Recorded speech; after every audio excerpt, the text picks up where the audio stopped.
Welcome to episode 5 of the 2023 preview for the Run for the Million here on Up for Discussion.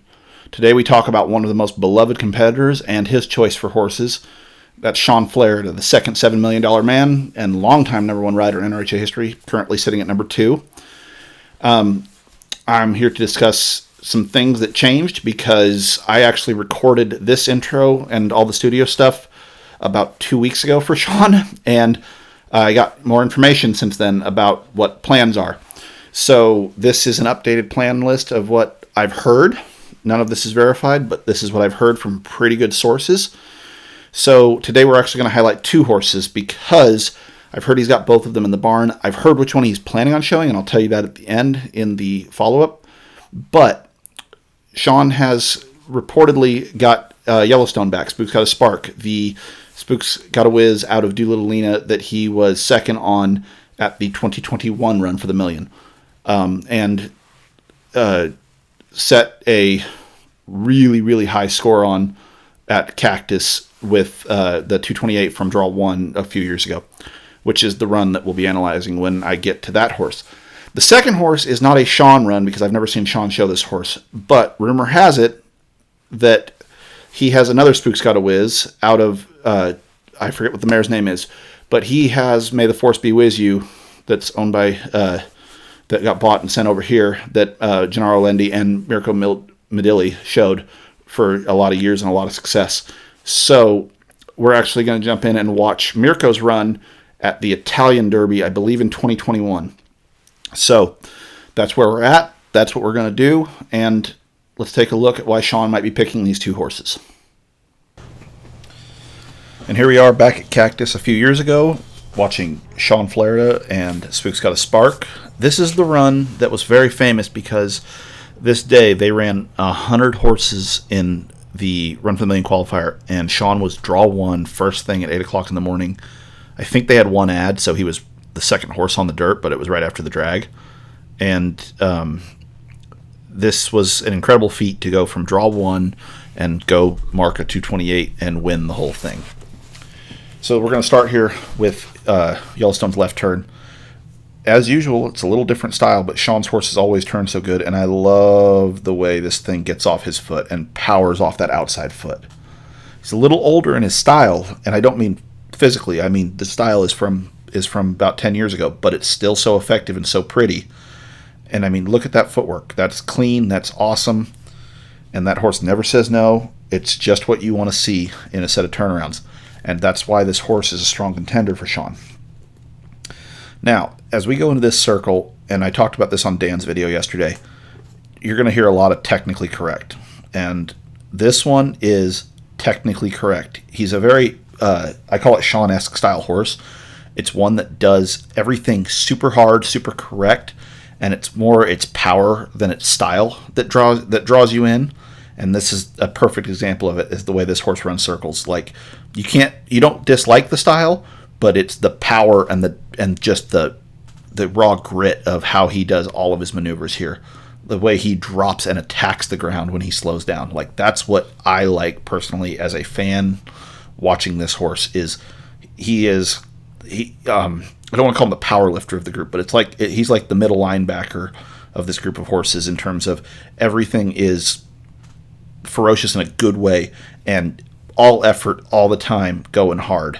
And that's why this horse was as successful as Shawn as he was, because you'd be hard pressed to find a horse that's had a bigger heart and got more try in this group. And once again here, Shawn, a little guide doesn't hurt you. Like right here across the center, that little bit of guide doesn't hurt you because the horse listened right away. And once again, he attacks that slowdown. He attacks everything he does, which is why he can be so good and so dynamic when he is correct.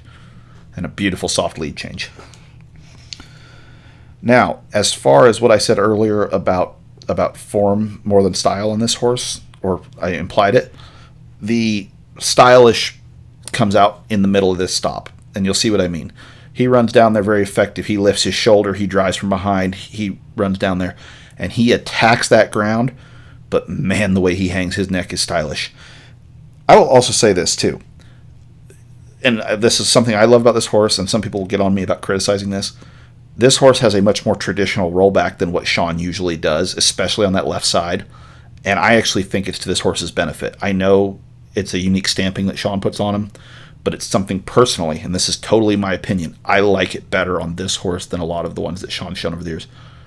But the same thing over there. That horse just attacks, powers down the ground, big drive, good rollback, and once again, more of the traditional style that we're used to seeing. But you got to love how, because this is just being complimentary of Shawn, which is not hard to do.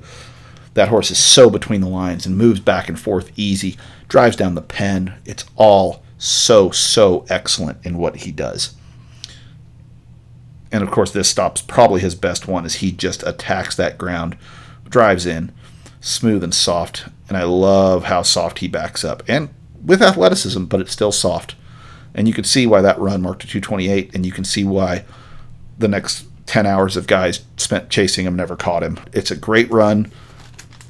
It's something to look at, and it is a lot of fun when you get to see one that's that good and fits somebody that well to make that quality of run.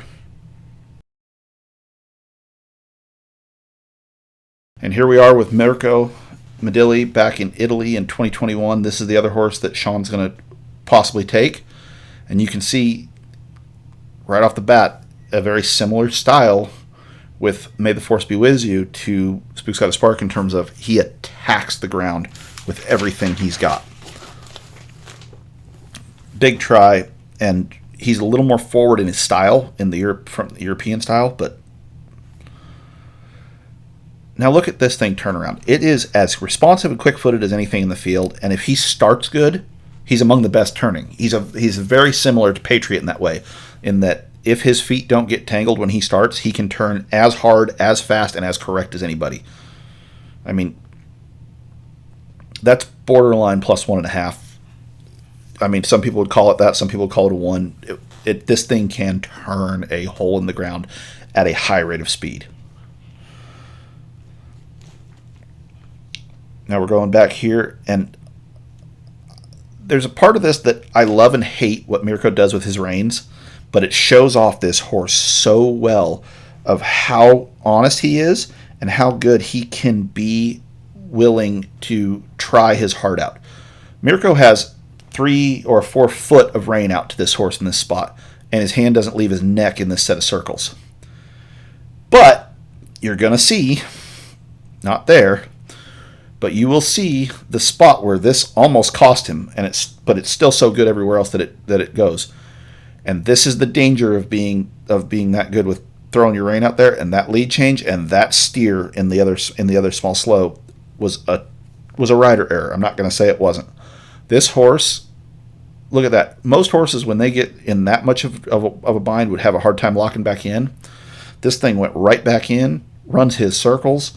You can tell how well trained he is. You can tell how good-minded he is. An honest mistake did not make him any worse for wear as he continued on, and still probably got to a plus on this set of circles, or at least got back to a 0, because he's so dynamic in those big fasts. Now, this is an interesting thing, because this horse stops similar to the way he runs. He does not waste emotion. He's hyper athletic, and especially in the rollback here. I mean, that's that same style that you see out of the brother that we just watched, this other Spooks Gotta Whiz of Yellowstone. A little more forward because of the European style, but man, it's dynamic when it works. And watch this stop. This stop's a little better in balance, and he's got a much better rollback. And because of that better balance, he's able to roll back better, and his front feet move better in that whole stop, which makes that one even more plusable than the first one. And I want to show you something on this one, and I'm actually going to let the video run a little long so you can see something with this horse. Mirko runs this thing down, and it stops monstrous. And look at this horse at the end of it. There's total free expression of everything. It's like, oh, I tried hard, I did good, I'm awesome. And whatever you want to, all the good you can say about that is something that, as a fan and as a judge, I love seeing, because it shows that we can train these horses and have them still be responsive. And you're about to see this horse spook because Mirko's gonna celebrate when they call his score. I just love that. I had to leave it in just for fun. But this is such a cool horse, and I'm really excited to see what happens when Shawn shows it, either in the shootout or the million, but I'm guessing this is his million horse. Now, as you can see with both of those horses, you can really understand why Shawn is willing to pick either one of them. The familiarity with Spooks Gotta Spark, as well as his success, has been incredible, and I can see that's why.